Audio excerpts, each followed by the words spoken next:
Não resta mais dúvidas de que vivemos em uma realidade inédita, totalmente transformada pela tecnologia.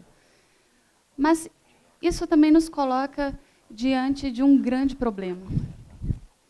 Esse problema é o fato de que as tecnociências elas avançaram de forma muito mais rápida do que a nossa capacidade de compreendê-las, interpretá-las e mediar de forma equilibrada e justa com suas implicações. Então, é urgente sincronizarmos nossa concepção sobre a tecnologia, a fim de construir uma concepção mais adequada, que nos ajude a lidar com essa realidade. Quem não fizer isso, ou seja, quem não souber interpretar de forma adequada o que está acontecendo, muito provavelmente já está sendo, ou certamente será atropelado na próxima década, nos próximos anos, ou perderá algo importante no caminho. Um exemplo do descompasso da nossa concepção de tecnologia em relação à realidade já posta pelas tecnociências, ou seja, um atestado da nossa inabilidade, é exatamente formular de forma precisa e laica qual é exatamente o problema por trás de algumas tecnologias emergentes, recentes. No caso das biotecnologias, que é, sem dúvida, uma das áreas mais polêmicas, nós já inventamos, sem dúvida, uma das tecnologias mais incríveis já vistas na humanidade, que se chama CRISPR. É uma tecnologia de edição genética. Ela, em breve, nos permitirá editar nosso DNA, ou seja, substituir alguns genes que estão envolvidos no desenvolvimento de algumas doenças e substituir por genes saudáveis. E essa tecnologia ela já está sendo aplicada em embriões humanos. É muito provável que os nossos filhos ou netos já tenham essa opção disponível. Mas nós não temos muito problema em conceber bebês sem genes envolvidos em doenças como câncer, como Alzheimer. Isso não parece ser um problema. Mas nós temos claramente um mal-estar, um desconforto quando pensamos em bebês com conceber bebês com algumas qualidades selecionadas. Por exemplo, inteligência, altura, cor de olhos. Isso é claramente um problema. Mas onde exatamente que está esse problema? Quem aqui consegue formular com clareza qual é o problema ou qual é a diferença entre eliminarmos um gene responsável no desenvolvimento de uma doença tão grave, tão sofrível como câncer ou Alzheimer, e qual é o problema em conceber bebês com qualidades selecionadas? Outra questão difícil de responder, ela é apenas aparentemente fácil, é identificar o problema no fato de a Arábia Saudita ter sido o primeiro país a ter conferido cidadania a um robô. Onde que está o problema aí? Não é fácil responder essas perguntas. Então, um fato interessante sobre a tecnologia é que o avanço tecnológico ele não é acompanhado de avanço moral. Então, nós vivemos uma espécie de vertigem moral, um mal-estar, uma impressão desconfortável e persistente de que há algo errado, mas ninguém ainda sabe muito bem exatamente o que é. Então, ao longo da minha pesquisa sobre tecnologia, eu percebi que muito desse nosso mal-estar, desse nosso descompasso, dessa nossa inabilidade em lidar com essa realidade já posta e em constante complexificação das tecnociências, é o fato de operarmos com uma concepção da tecnologia defasada, incompatível e que não nos ajuda a dar conta dessa realidade.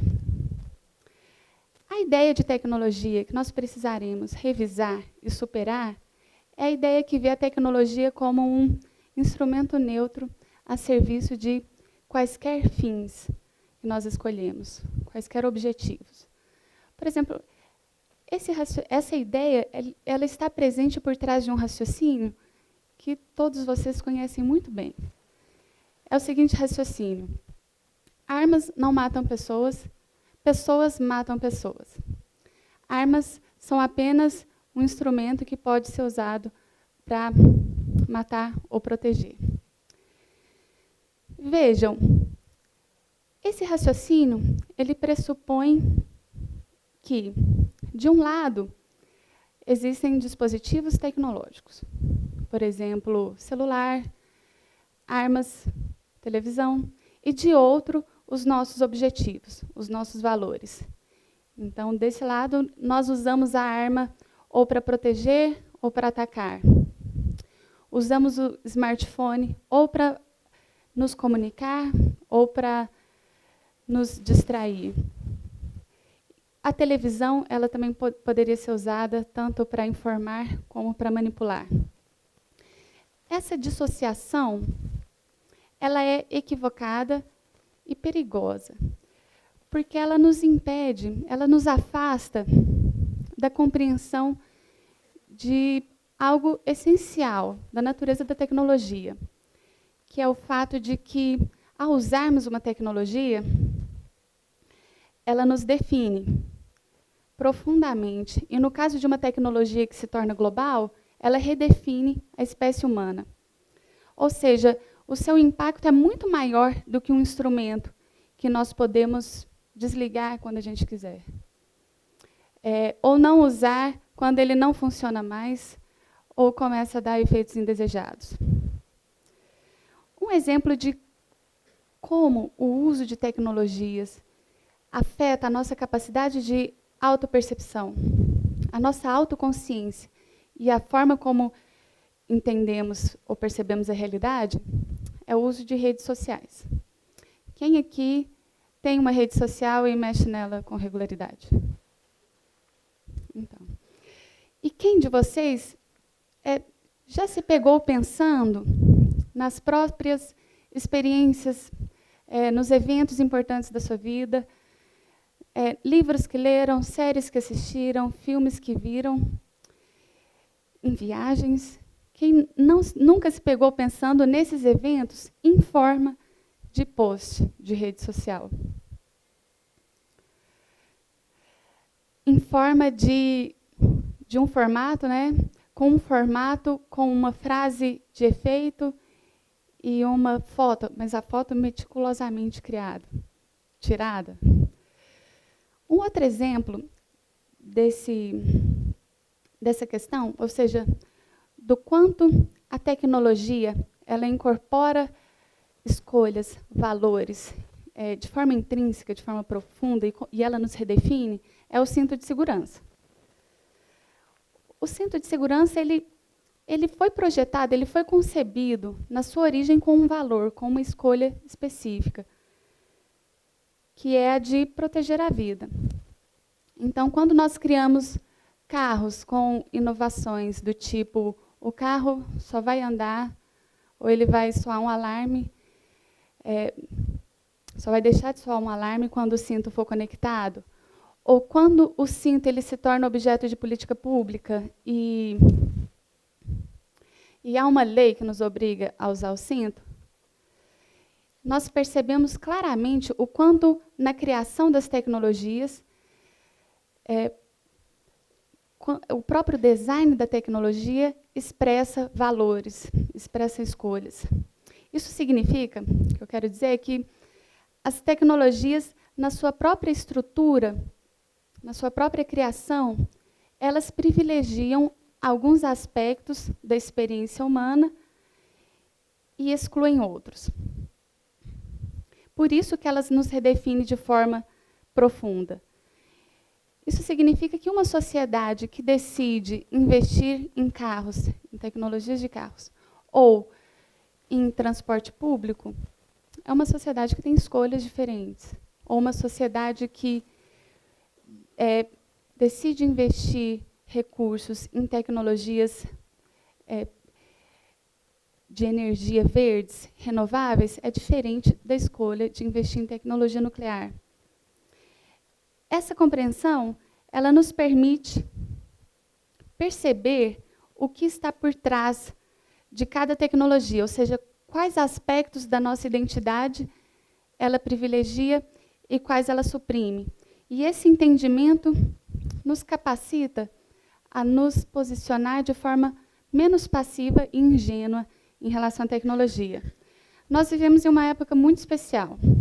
Estamos colhendo os frutos mais maduros da terceira revolução industrial, que começou na metade do século passado, e que é conhecida como Revolução Informacional, Revolução Tecnocientífica ou Revolução Digital. Essa revolução ela é caracterizada pela onipresença das tecnociências na nossa vida, sobretudo pela integração radical entre o mundo físico e digital.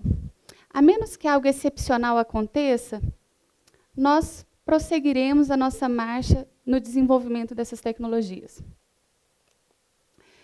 Isso é um caminho incontornável. Assim como é inevitável o fato de que, até o fim desse século, o modo como entendemos o humano será radicalmente transformado. A simbiose, a parceria entre homem e máquina, ela é definitiva. Qualquer proposta de abandonar a tecnologia ou se apegar a uma ilusão de uma natureza humana fixa e imutável, ela fracassará. Estamos caminhando na direção de uma automação e conexão total. Prova disso é o surgimento de tecnologias como internet das coisas, dispositivos de realidade virtual, realidade ampliada, ou mesmo a adesão cada vez mais radical da população a redes sociais ou aplicativos de conversa. Porém, quais aspectos da nossa experiência essa tecnologia privilegia e quais ela suprime?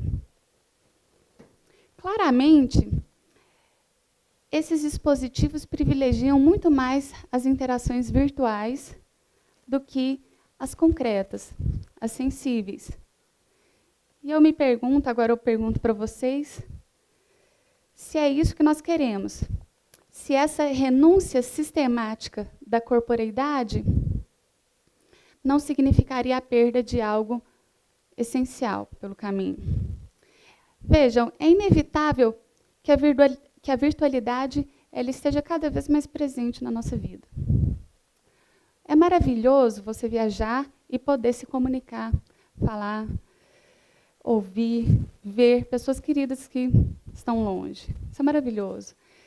É maravilhoso também pensar em inteligências artificiais que auxiliem os médicos a um diagnóstico mais preciso e mais rápido dos nossos problemas. No entanto, me parece que não é uma boa ideia prescindirmos totalmente da conexão real, ao vivo, em função de uma conexão permanentemente virtual. É possível que resguardar um momento para a conexão à moda antiga, o mais física possível, seja uma coisa que vale a pena ser conservada. Porque eu estou cada vez mais convencida de que muito da nossa verdade, muito da nossa singularidade, da nossa capacidade de nos compreendermos profundamente, se encontre justamente na fragilidade e no caráter muitas vezes desconcertante do corpo, pelo qual nós somos radicalmente revelados, muito mais do que as identidades flutuantes e idealizadas da rede. Um dos grandes sonhos da inteligência artificial é transferir a consciência para a máquina. Estaríamos, assim, libertos de todas as limitações biológicas e, em última instância, da própria finitude. Viveríamos infinitamente, como pura informação no ciberespaço.